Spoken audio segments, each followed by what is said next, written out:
Halo pemirsa Boksiar RRI Semarang, belum lama ramai diperbincangkan dan juga bahkan viral di media sosial. Ditemukan siswa-siswi SMP belum lancar membaca. Apakah ini wujud literasi kita? Lalu bagaimana meningkatkan pendidikan di Indonesia? Padahal di sisi lain, prestasi dan juga inovasi terus dilakukan sekolah. Salah satunya di Kota Semarang. Momen Hari Pendidikan Nasional 2 Mei menjadi momen penting untuk meningkatkan pendidikan Indonesia demi masa depan Indonesia Emas. Sandi Setiawan menghadirkan perbincangan bersama Kepala Sekolah Dasar Negeri 1 Tambakrejo Tri Sugiono SPD MPD dan juga anggota DPRD Kota Semarang Dr. Anang Budi Utomo. Apa kabar Pak Tri dan juga Pak Anang? Alhamdulillah sehat, Mas. Baik, saya langsung ke Pak Tri ya. Ini untuk sedikit menanggapi kasus siswa-siswi yang SMP belum lancar membaca dan juga bagaimana kondisi di Tambakrejo. Gambaran seperti apa Pak Tri? Terima kasih, Mas. Untuk di literasi dari PISA dari tahun 2022 kemarin untuk Indonesia itu di peringkat 69 dari 81 negara. Jadi ini berdampak juga di seluruh Indonesia, terutama di Kota Semarang juga untuk literasi numerasi. Dengan keterbatasan di tempat kami yang SD Tambakrejo itu merupakan sekolah di bagian utara Kota Semarang, yaitu pinggiran dan juga sering banjir dan di sana. Untuk kami tidak memiliki fasilitas perpustakaan, tapi dengan keterbatasan tersebut kami berkomitmen bersama dan di tahun 2021 September kami ditempatkan di sana dan juga tahun tersebut merupakan juga saya menjadi Fasda Tanoto di mana ada program-program di perpustakaan digital. Dan itu kami mengembangkan perpustakaan digital di kelas-kelas yang kita namakan sudut baca digital. Karena kami di sekolah kami setiap banjir itu juga menghanyutkan fasilitas dan juga buku-buku yang ada di sana. Dengan itu kami berkomitmen bersama dengan warga sekolah untuk membuat buku digital untuk dibuat oleh anak dengan program P5 Sasi Sabu Digital. Satu siswa, satu buku digital. Itu merupakan buatan karya anak sendiri sehingga anak-anak memiliki daya kreativitas dan juga minat baca. Sehingga minat baca itu tidak kita suruh tetapi kita tingkatkan, kita motivasikan dan juga kita beri semangat bagi mereka dengan memiliki suatu karya buku, anak-anak itu jadi semangat. Oh, ternyata ini buku saya, karya saya dibaca teman yang lain. Jadi bisa meningkatkan daya literasi mereka di sekolah untuk kita tumbuhkan rasa cinta terlebih dahulu. Cinta membaca sehingga bisa memahami suatu bacaan sehingga dari bacaan-bacaan tersebut bisa diserap untuk informasinya apabila ada di dunia nyata tentang polemik atau problem-problem yang ada, anak tersebut bisa menyelesaikan, terutama untuk ketelitian dalam memahami suatu bacaan dan juga menganalisis bacaan tersebut, sehingga daya literasi peserta didik juga meningkat. Dan juga di kami juga ada untuk, karena beragam ya Mas, karena di pinggiran itu ada yang sudah lancar membaca, ada yang belum, dan juga kita programkan setiap kelas kita data anak-anak yang belum bisa membaca. Setiap pulang sekolah guru juga mendampingi anak-anak yang belum bisa membaca. Dengan Sasi Sabu itu ada bacaan yang ringan bagi peserta didik. Karena di Sasi Sabu itu setiap anak membuat buku yang dimasukkan ke sudut baca digital. Ya, itu bisa diberikan kepada anak, tulisannya ringan dan juga banyak gambar-gambarnya sehingga anak lebih suka dan memahami karena itu buatan anak sendiri. Anak tersebut bisa memahami ceritanya dan juga bacaannya yang sederhana sesuai dengan tingkatan peserta didik itu dari kelas 1 sampai kelas 6. Baik, Pak Tri, kalau di awal boleh juga dijelaskan penerimaan siswa-siswanya seperti apa ini dengan program atau aplikasi Subadi ini, Pak Tri? Ya. Awalnya kan anak-anak itu suka membaca di buku fisik.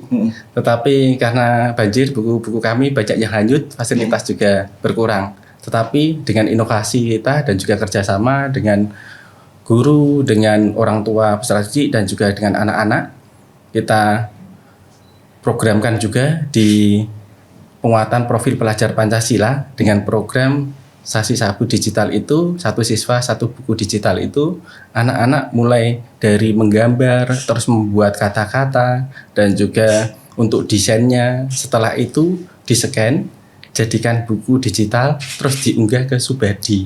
Nah, dengan adanya itu, anak-anak itu lebih tertarik, karena itu yang dibaca merupakan karya peserta didik mereka atau temannya, sehingga oh ini dari si A si B, dan juga anak yang membuat tersebut merasa bangga karena memiliki suatu karya yang dibaca oleh teman yang lain dan juga mendapatkan apresiasi. Setiap tahun sekali kami ambil setiap kelas itu satu yang terbaik dan juga kita pamerkan. Nah, dengan adanya itu anak-anak termotivasi untuk membaca digital itu, dan juga yang terpenting adalah bisa dibaca kapan saja dan di mana saja menggunakan HP, smartphone dari orang tua mereka. Baik, anak-anak juga termotivasi ya artinya ya, Pak Tri ya. Saya coba ke Pak Anang ini. Pak Anang, kalau melihat kondisi di SD Negeri Tambak Rejo ini, apa cara yang tepat Pak Anang? Apalagi ada inovasi yang seperti ini Pak? Kami dari DPRD pada saat rapat-rapat dengan Dinas Pendidikan, ya, pada intinya memang kita mendorong di tiap kantor itu ada pojok baca. Nah, kalau di sekolah berarti kan juga ada pojok baca atau ada yang nyebutnya sudut baca. Kemudian kalau di masyarakat kita punya TBM itu ya, jadi Taman Bacaan Masyarakat. Kemudian ada juga yang diinovasi jadi rumah pintar gitu ya. Jadi itu semuanya adalah dalam rangka mendorong bagaimana masyarakat Kota Semarang ini menjadi lebih tingkat literasinya tinggi. Dan ini skor literasi atau indikator penilaiannya kan ada 3. Jadi kemampuan literasi, kemudian numerasi, kemudian ada satu lagi tingkat kegemaran membaca. Nah, jadi dari indikator-indikator ini memang pemerintah pusat ini sudah ada SPM ya yang dikeluarkan oleh Kementerian Dalam Negeri. Jadi standar pelayanan minimal untuk angka literasi, numerasi ini 84. Nah, ini kalau kita berbicara di dalam negeri ya, kita SPM-nya 84% ya.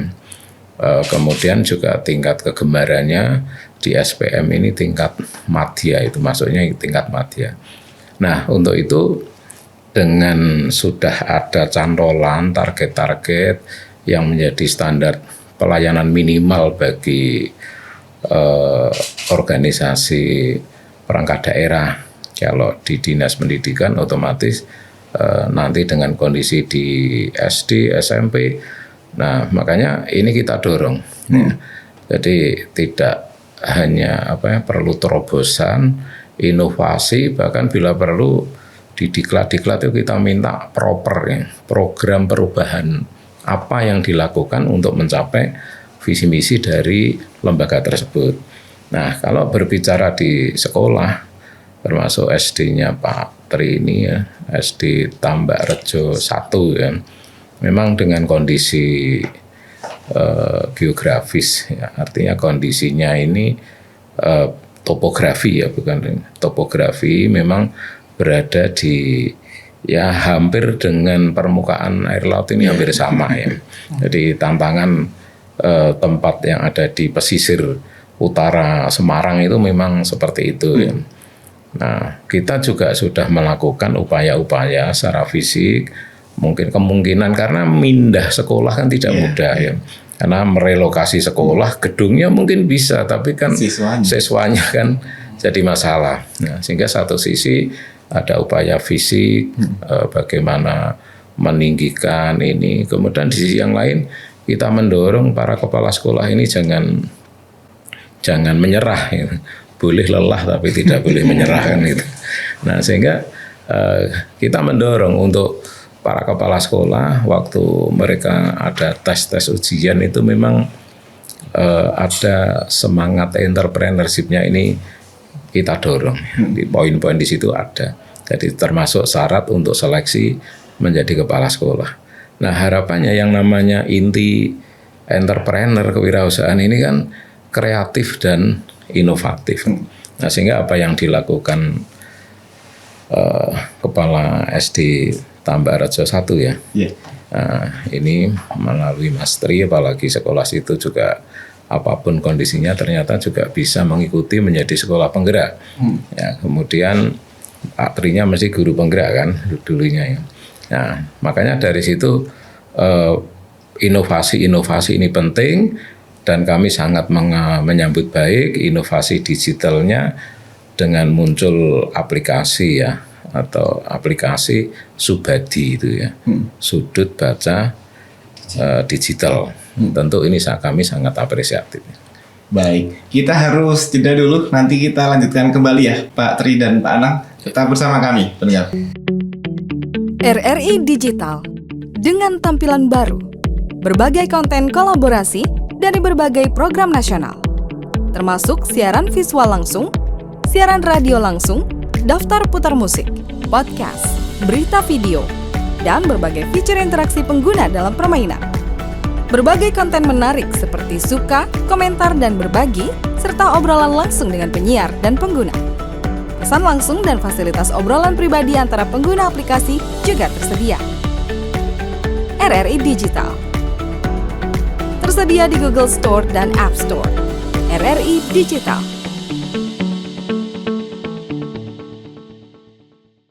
Kembali lagi pemirsa di podcast Boxiar, obrolan faktual dan terpercaya. Masih bersama narasumber Kepala Sekolah Dasar Negeri 1 Tambak Rejo, Tri Sugiono SPD MPD, dan juga anggota DPRD Kota Semarang, Dr. Anang Budi Utomo.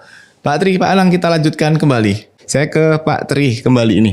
Pak Tri, di awal program Subadi ini jalankan, apa kendala-kendala yang dihadapi ini?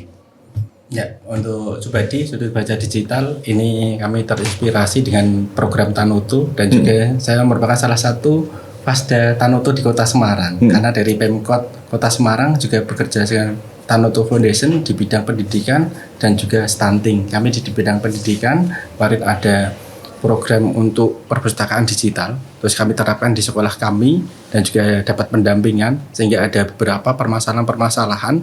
Yang pertama itu untuk kita untuk akses di internetnya dan juga untuk mengakses anak-anak itu kan juga dari kelas 1, 2, 3 biasanya tidak diperbolehkan membawa HP. Jadi kami disediakan di sekolah itu ada untuk Chromebook. Kami mendapatkan bantuan Chromebook sebanyak 15 buah dan itu juga bisa kita manfaatkan untuk mengakses dan juga untuk pembuatan buku digital tersebut. Dengan kreativitas peserta didik mereka untuk menemukan materi-materi yang ada di lingkungan sekitar mereka. Kita setiap bulan sekali kita ajak untuk berkeliling ke wilayah Tambak Rejo agar mereka mengenali dan juga mengetahui situasi secara nyata di lingkungan sekitar yang nanti kita bawa ke kelas untuk permasalahan-permasalahan dan juga kita buat cerita versi anak-anak tersebut sehingga anak-anak bisa menggambar, menuliskan sesuai dengan versi mereka dan bahasa mereka sendiri yang sederhana yang bisa dipahami oleh teman-teman mereka. Ya, itu juga kami berikan motivasi, pendampingan kepada anak-anak sehingga anak-anak bisa menemukan ide-ide dan juga bisa mengembangkan buku tersebut.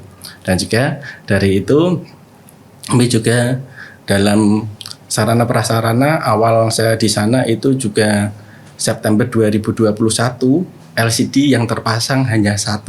Alhamdulillah dengan kita kerjasama dengan dinas dan juga komitmen dengan sekolah memaksimalkan BOS Sehingga alhamdulillah 9 kelas ini sudah terpasang LCD semua dan juga bisa dimanfaatkan oleh guru untuk setiap pagi pembiasaan literasi, yang dimana buku yang digunakan bisa buku bermutu dari pemerintah dan juga yang utama adalah dari karya peserta didik, agar anak-anak termotivasi untuk membuat bacaan. Sebelum membuat bacaan, mereka kan harus juga memahami suatu bacaan yang lain. Jika alhamdulillah di rumah mereka juga mendorong untuk orang tua untuk membacakan cerita dan juga mencari buku-buku sebagai referensi mereka untuk membuat buku. Sehingga secara tidak langsung dalam pembuatan buku mereka harus mencari sumber-sumber, dan juga kita tidak menyuruh dan juga mengekang mereka, tetapi secara sadar mereka ingin menguasai suatu bacaan dan juga di bacaan itu ada apa saja, sehingga daya literasi peserta didik kami alhamdulillah meningkat untuk memahami suatu bacaan, memahami informasi yang ada dalam bacaan, dan juga ini kami terapkan pada pembelajaran sehingga anak-anak apabila mendapatkan informasi itu dicerna terlebih dahulu, karena kita tahu di media sosial banyak sekali untuk informasi-informasi, ada yang benar, ada yang tidak. Nah itu jadi anak itu tidak menelan mentah-mentah, tetapi bisa mengolah untuk informasi tersebut, dan juga bisa yang paling utama mengembangkan dari literasi tersebut menjadi buku bacaan yang bisa dinikmati oleh orang lain. Baik, saya ke Pak Anang. Pak Anang, ini kita bergeser ke literasi atau minat baca. Apakah berbagai program yang ada saat ini Pak Anang sudah cukup untuk meningkatkan literasi nih Pak Anang? Saya pikir kok yang namanya literasi ini obyeknya kan buku, buku mungkin terkait dengan ilmu pengetahuan yang terus berkembang. Jadi saya pikir ya prinsip untuk kebutuhan dasar operasional sekolah ya kita sudah anggarkan. Nah, tapi sisi yang lain untuk inovasi, percepatan tentu kami serahkan ke penanggung jawab masing-masing ya. Jadi kalau SD atau sekolahan ya kita minta kepala sekolah untuk berkreasi, berinovasi ya, sehingga tidak hanya sekedar monoton ya, itu saja. Jadi kita pengen ada dinamika yang mana dinamika itu kalau apalagi ini kita pakai kurikulum merdeka nih, tentunya kan ada kurikulum yang harus mereka ikuti. Sisi yang lain untuk mencapai itu butuh dukungan-dukungan, dan untuk dukungan itu salah satunya dengan inovasi-inovasi media pembelajaran ya, atau metode pembelajaran, karena kita yakin bahwa yang namanya anak sekolah itu kan apalagi SD ini kan mesti penekanan pada calistung ya, kemampuan baca, tulis dan hitung. Tentu kan harus dipahami bagaimana kemampuan literasinya. Literasi itu kan kemampuan memahami sesuatu. Nah, kemudian kalau numerasi itu kan kemampuan bagaimana menerjemahkan angka-angka ini menjadi sesuatu yang tentu bagi mereka harus menjadi akhirnya jadi prinsip ya. Misalnya sepele aja dalam kehidupan sehari-hari. Saya mau membeli, saya punya uang, mau beli ini manfaatnya apa? Nah, uang sebesar ini saya harus dapat manfaat seberapa. Ini kemampuan numerasinya. Kemudian literasi gitu. Nah, kemudian ini juga masih kita titipkan program yang kalau ini yang di SPM-nya Disdik ya, Dinas Pendidikan. Tapi di Dinas Perpustakaan dan Arsipnya, terutamanya bidang perpustakaan, kita juga mereka kita kejar, kita target TGM-nya tadi, tingkat kegemaran membaca. Ini juga ini kita targetnya ada di Dinas Perpustakaan. Kalau Disdik ya numerasi, literasi. Ini terus kita genjot, dan kita tidak mau angkanya di bawah SPM yang sudah ditetapkan karena ini pemerintah daerah ya, Kemendagri 84, sekian persen itu. Dan untuk Semarang ini sudah berada di SD tahun 2022 masih 82%, belum 84, sekian persen. Tapi sekarang SD sudah di angka 86, bahkan yang SMP sudah 90% ya. Jadi angka atau skor literasi maupun numerasi ini. Dan ini kan yang akan membuat mereka survive. Karena hakikat yang namanya pendidikan itu kan membuat orang menjadi lebih baik ya. Baik dalam konteks dia menjadi lebih sukses, baik moral etikanya, ya, baik dalam konteks ekonomi, sosial, dan seterusnya. Jadi ini kalau kami sih dari DPRD mesti mendorong titik-titik inilah yang harus jadi target. Dan nanti sekolah akan mengoperasionalkan seperti apa. Dan ternyata untuk SD Tambakrejo 1 ini membuat inovasi Subadi ini. Saya pikir ini juga terobosan dalam rangka mendongkrak tingkat kegemaran membaca akhirnya, dan ujung-ujungnya ya pasti angka literasi, angka numerasinya juga akan meningkat. Kalau ini meningkat ya insya Allah sebagian besar tujuan pendidikan ya akan tercapai. Baik, lalu Pak Anang ini kalau melihat dari pantauan di DPRD, mutu pendidikan di Kota Semarang sejauh ini seperti apa ini Pak Anang? Iya, jadi kalau kita berbicara mutu, tentu indikatornya kan tidak hanya sekedar angka-angka nilai ya. Jadi tentu yang kita lihat adalah di human resource ya, Jadi indeks pembangunan manusia ya. Indeks pembangunan manusia kan ini terdiri dari 3 komponen. Yang pertama rata-rata belajar, kemudian lama belajar, dan jumlah uang yang dibelanjakan atau pengeluaran. Tapi dalam konteks, jadi kalau orang standar hidupnya baik, mesti pengeluarannya baik, besar ya, tapi bukan berarti ini.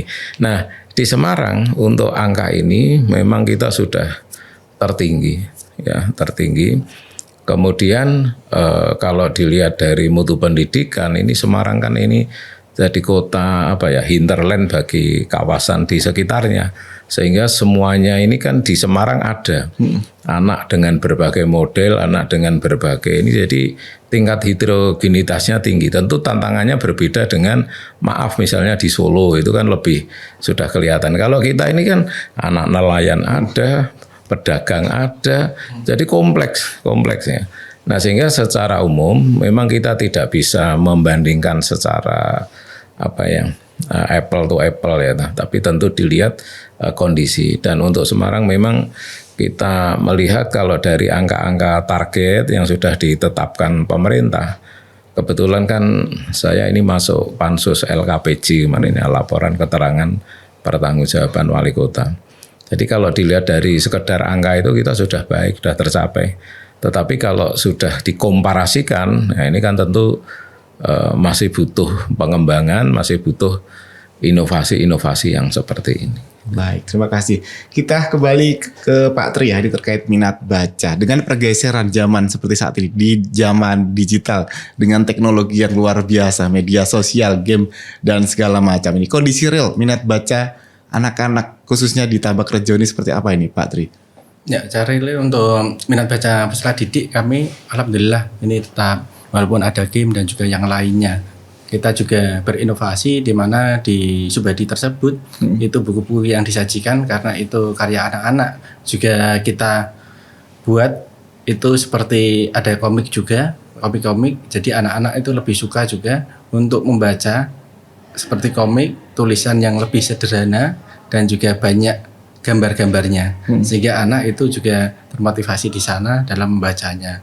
Dalam pembelajaran juga kami berbasis IT, di mana untuk guru-guru itu juga setiap pembelajaran yang dilaksanakan itu menggunakan untuk media IT seperti Quizzes, word wall ataupun yang lainnya, sehingga anak-anak itu juga suka untuk mengikuti pembelajaran karena secara real di sana ada permainannya, ada video pembelajarannya, dan juga kita berikan tugas-tugas pada peserta didik untuk di rumah untuk menyelesaikan suatu permasalahan yang berkaitan dengan literasi numerasi, sehingga mereka bisa berkolaborasi dengan orang tua mereka. dengan adanya tugas-tugas tersebut yang tidak bisa diselesaikan karena sekarang perkembangan jawabannya itu pakai AI dan juga itu bisa terselesaikan dalam waktu 1 menit, tetapi kita beri tugas-tugas itu yang berkolaborasi dengan orang tua. Dengan adanya waktu bersama dengan orang tua, itu insya Allah nanti terbangun juga chemistry antara anak dengan orang tua, dan juga perhatian orang tua ke anaknya itu lebih mendalam. Sehingga untuk pelampiasan ke game atau media sosial tersebut agak kurang. Jadi mereka lebih untuk kolaborasi bersama dengan orang tua. Baik, nanti kita lanjutkan kembali, kita jeda terlebih dahulu Pak Tri, Pak Anang. Baik, tetap bersama kami pendengar di podcast Box RRI. Subadi, Sudut Baca Digital, dongkrak skor literasi. 92,1 Prado FM teman terbaik kamu. Kali ini ada Mariana yang katanya pengen titip salam buat Mbak Nur yang lagi di Paris. Walah Mar, aku krungu lo salamu, tombok kangen. Samo-samo. Bundo, awak baru dapat info lowongan Karajo di RRI News.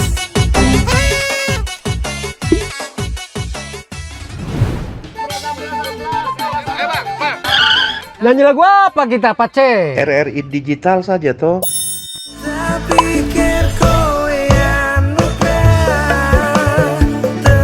Sesekali, jazz lah. Semangat ya manggungnya. Iya dong, kan mau manggung di komunitas.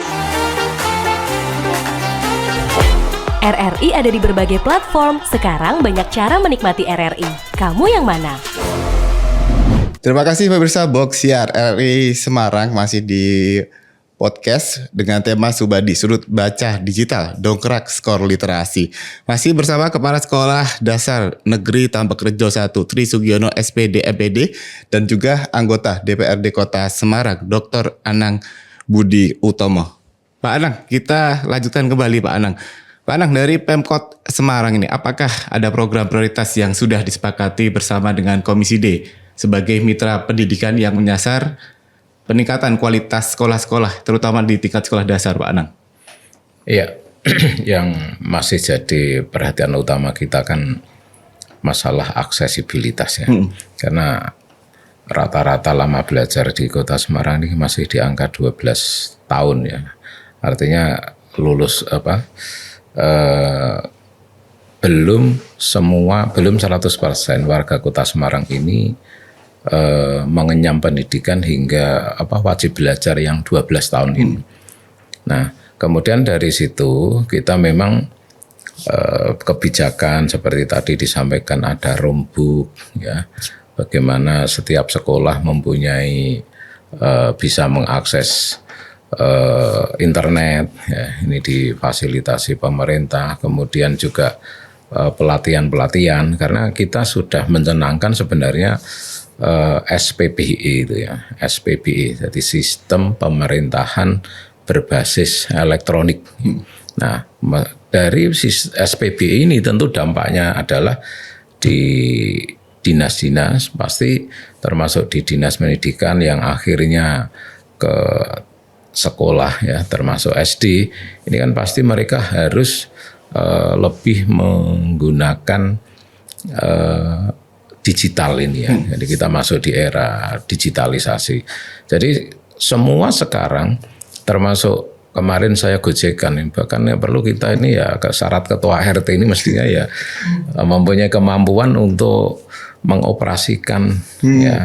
Jadi digitalisasi. Contoh aja kemarin yang menjadi masalah kita kan misalnya laporan kematian, angka kematian. Kemarin ini kan selip terus. Jadi jangan sampai kita itu membiayai orang yang sebenarnya sudah meninggal. Tapi kenapa masih dibiayai? Karena tidak ada mereka sudah meninggal tapi belum terlaporkan. Akhirnya muncul e-pakem ya.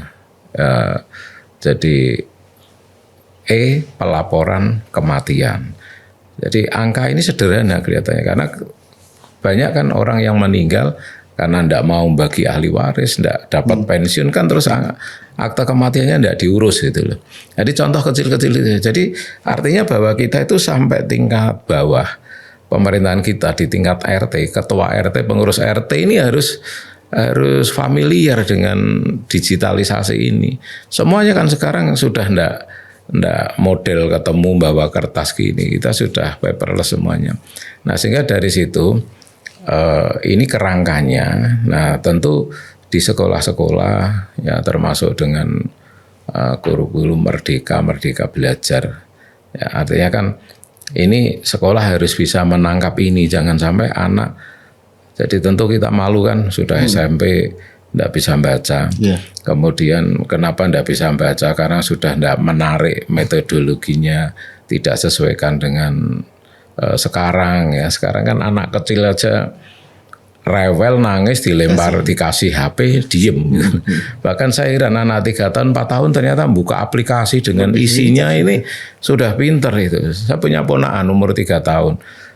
Lihat akuarium di tempat saya. Oh jenis ikan ini kan apa ya? Terus dia buka HP, buka laptop itu sudah bisa. Oh gambarnya disamakan, muncul cerita ikannya itu dia bisa. Artinya bahwa ini sudah jadi apa ya, budaya digitalisasi. Nah makanya kalau SD Tambak Rejo 1 bisa menangkap ini, bisa menjadi aplikasi ya Subadi itu sudut baca digital itu ya, ini tentu kan kreatifnya kita mengkolaborasikan itu sehingga bisa menjadi satu pijakan ya, termasuk dalam proses pembelajarannya ini bisa lebih menarik dan insya Allah apa yang jadi tujuan pembelajaran, target kurikulum dan seterusnya ini nanti akan lebih mudah tercapai.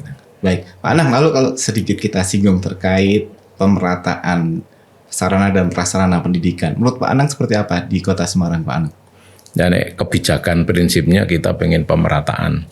Tapi kemudian yang kedua kan karena keterbatasan anggaran tentu ada prioritas. Nah prioritasnya ini tentu sekarang ini kita pilih berdasarkan ya ini mana sekolah yang kreatif, mana yang sekolah sering jadi juara, tentu ini akan menjadi perhatian kita bersama. Jadi saya pun selalu mendorong itu. Misalnya SD Ngalian 1 saya contohkan juara marching band, sering ikut ke event nasional sana ya. Makanya ya sudah kita bantu pinjam pakai atau fasilitasi pengadaan alat itu untuk pengembangan. SMP juga seperti itu. Nah tadi misalnya SD Tambak Rejo 1 ini kemampuan untuk membuat aplikasi Subadi ini. Nah tentu nanti biar kita tindak lanjuti langkah-langkah seperti apa ya, sambil di samping pengkondisian penyelamatan secara fisik ya, seperti yang di SD Kalicari itu kan sekarang sudah mulai lumayan kan, kemarin kita atasi, kita minta. Karena gini, Dinas Pendidikan hanya boleh bangun itu dalam pagar tanahnya Dinas Pendidikan. Begitu luar pagarnya itu kewenangan dinas lain. Nah seperti itu. Jadi kalau penyebab banjirnya di selokan depannya itu berarti sudah ikut Perkim, ikut DPU. Nah ini butuh kolaborasi. Jadi sekali lagi secara kebijakan pemerataan kita oke. Kemudian tentu akan berlaku prioritas-prioritas, dan yang ketiga ya dalam bentuk apresiasi itu. Karena tidak bisa sekali langsung gereng gitu terus kemudian mereka sama. Tentu kita sesuaikan dengan ya lokal wisdomnya mereka seperti apa, kemudian capaian-capaian mereka seperti apa, kemudian nanti pemerintah akan memberikan apresiasi. Dan tentu yang seperti di SD Tambak Rejo 1 ini secara nanti kita catat, dan nanti pada rapat-rapat berikutnya dengan dinas atau dengan Pemkot tentu ini akan kita olah sehingga nanti akan jadi kebijakan yang bermanfaat lebih banyak gitu. Baik, saya kembali ke Pak Tri nih. Tadi di awal sudah sempat disebutkan berbagai capaian yang luar biasa ya. Ini boleh diceritakan kepada pendengar dan pemirsa RRI agar lebih termotivasi dan terinspirasi untuk terus optimis di tengah keterbatasan nih. Seperti apa Pak Tri, silahkan. Ya, terima kasih Mas. Untuk keterbatasan kami di SD Tambak Rejo tidaklah menjadi halangan. Tapi yang terpenting adalah inovasi dan juga semangat bersama-sama keluarga besar di sekolahan tersebut, ada di sekolah keluarga besar SD Tambak Rejo yang selalu ingin terus berinovasi dan juga ingin maju bersama. Di mana dengan keterbatasan kami bisa mewujudkan Subadi dan juga berdampak pada rapot pendidikan kami yang literasi semula 50 menjadi 88,87 dan juga numerasi 26,6 menjadi 77,76. Ini sangat luar biasa dan juga alhamdulillah dari itu kami juga berkesempatan untuk mendapat kunjungan dari BPPMP Sumatera Barat untuk pemanfaatan Chromebook dan juga peningkatan literasi di SD Tambak Rejo 01 dan juga banyak sekolah dari berbagai sekolah di tengah juga ke pinggiran ke sekolah kami untuk belajar bersama bagaimana untuk pembuatan sudut baca digital tersebut. Dan juga kami juga selalu ingin maju bersama. Alhamdulillah di tahun 2022 kami menjadi sekolah penggerak di Kota Semarang angkatan kedua dari 26 sekolah, dan juga di tahun 2024 ini alhamdulillah kami SD Tambak Rejo 01 merupakan pelaksana terbaik 2 sekolah ramah anak. Dari itu juga membawa saya menjadi sekolah untuk kepala sekolah berprestasi peringkat kedua di Kota Semarang. Luar biasa. Ini Pak Tri, mumpung ada Pak Anang, mungkin ada yang ingin disampaikan langsung, persoalan-persoalan yang butuh perhatian segera dari pemerintah ini apa saja ini, silakan. Terima kasih untuk pemerintah Kota Semarang, itu alhamdulillah sangat support sekali dengan sekolah-sekolah, terutama di sekolah dasar, di Dinas Pendidikan banyak inovasi yang dikembangkan.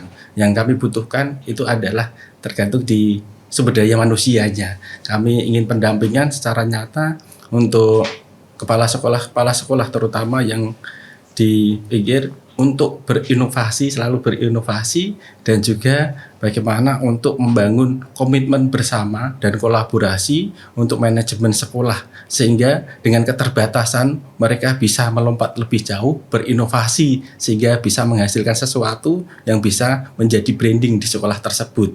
Karena untuk di sini leader di sekolah itu adalah kepala sekolah, dan juga bagaimana menggerakkan semua warga sekolah tersebut sehingga bisa menjadi icon atau branding di sekolah masing-masing, sehingga di sekolah masing-masing bisa berkembang sesuai dengan karakteristik di lingkungan sekitar dan juga bisa berkembang sesuai dengan kemampuan mereka sendiri-sendiri. Baik, Pak Anang boleh ditanggapi? Iya. Jadi tadi sudah saya bilang, jadi sudah saya sampaikan, intinya sekarang kesempatan sudah kita berikan sama, fasilitas, ya kebijakan fasilitas dan media sama. Nah sekarang bagaimana teman-teman di sekolah dengan kepala sekolahnya bisa membuat inovasi-inovasi, prestasi-prestasi, dan tentu dari inovasi dan prestasi itu nanti kami akan memberikan kebijakan yang lebih. Jadi nanti mungkin suatu saat saya tertarik, nanti saya mungkin dengan teman-teman atau saya tak berkunjung ke sana, saya melihat kondisi di lapangan sehingga kita bisa memberikan mungkin kebijakan yang lebih tepat gitu. Baik, masih ada sedikit waktu ini Pak Anang dan juga Pak Tri, boleh masing-masing 1 menit boleh disampaikan semangatnya untuk meningkatkan mutu pendidikan. Pak Anang silakan terlebih dahulu. Iya, jadi di Kota Semarang ini merupakan memang wilayah kota ya di Jawa Tengah, bahkan di Indonesia ini paling luas. Kemudian penduduknya, kalau kita penduduk itu tidak begitu padat sebenarnya dibanding kota-kota yang lain. Tapi satu hal yang kadang-kadang ini kan kota dengan sebagai pusat ya, sebagai pusat hinterland ya dari daerah yang di sekitarnya, tentu ini menjadi kota yang menarik. Tapi jangan sampai menariknya ini terus banyak orang ke sini, banyak bermukim di sini menjadi beban. Jadi untuk itu dengan semangat Hari Pendidikan Nasional ini mari kita sambut, kemudian kita jadikan barang sebagai waktu yang tepat untuk berintrospeksi, kita evaluasi diri sehingga ke depan dunia pendidikan Semarang ini bisa lebih bersinar gitu ya. Baik, amin. Pak Tri, silakan sebagai penutup closing statement. Ya, terima kasih untuk rekan-rekan kepala sekolah. Kita sebagai leader, mari kita tingkatkan literasi. Literasi itu tidak disuruh, tapi ditumbuh kembangkan pada peserta didik atau siswa kita masing-masing. Hadirkanlah untuk di kelas-kelas kita sebagai kecil yang terdekat dari mereka, seperti membuat buku, membaca buku temannya, dan juga meningkatkan literasi bagi mereka, sehingga anak-anak itu merasa senang dan juga mengikuti tanpa rasa paksaan untuk meningkatkan literasi mereka. Mari hidupkan kelas-kelas kita untuk menghidupkan bercahaya, diberi untuk bacaan-bacaan bermutu bagi anak, karya-karya peserta didik, sehingga anak-anak kita bisa meningkatkan literasi numerasi. Yang paling utama adalah bisa menyelesaikan permasalahan dalam kehidupan sehari-hari berkaitan dengan informasi dan juga perhitungan matematika, sehingga mereka bisa menghadapi tantangan hidup ke depan. Semoga dengan kecil itu kami dengan Inspirasi Subadi bisa menginspirasi teman-teman yang lain. Dengan keterbatasan, tidaklah gedung yang mewah, tetapi kita bisa memberikan kepada anak untuk meningkatkan literasi dan juga pengalaman dan karya mereka yang tersimpan di sudut baca dan bisa digunakan untuk kenang-kenangan dan juga momen untuk memacu mereka lebih bersemangat untuk berliterasi dan juga menggapai cita-cita mereka. Baik, terima kasih perbincangannya Pak Tri dan juga Pak Anang, sehat selalu, selamat beraktivitas kembali. Iya, terima kasih. Baik, pendengar, dunia pendidikan harus terus ditingkatkan, bukan hanya pekerjaan rumah satu orang, tapi menjadi tanggung jawab kita bersama. Tanggal 2 Mei diperingati sebagai Hari Pendidikan Nasional setiap tahunnya untuk menghormati tokoh pahlawan Ki Hajar Dewantoro. Selamat Hari Pendidikan Nasional. Saya Andi Setiawan, terima kasih, sampai jumpa.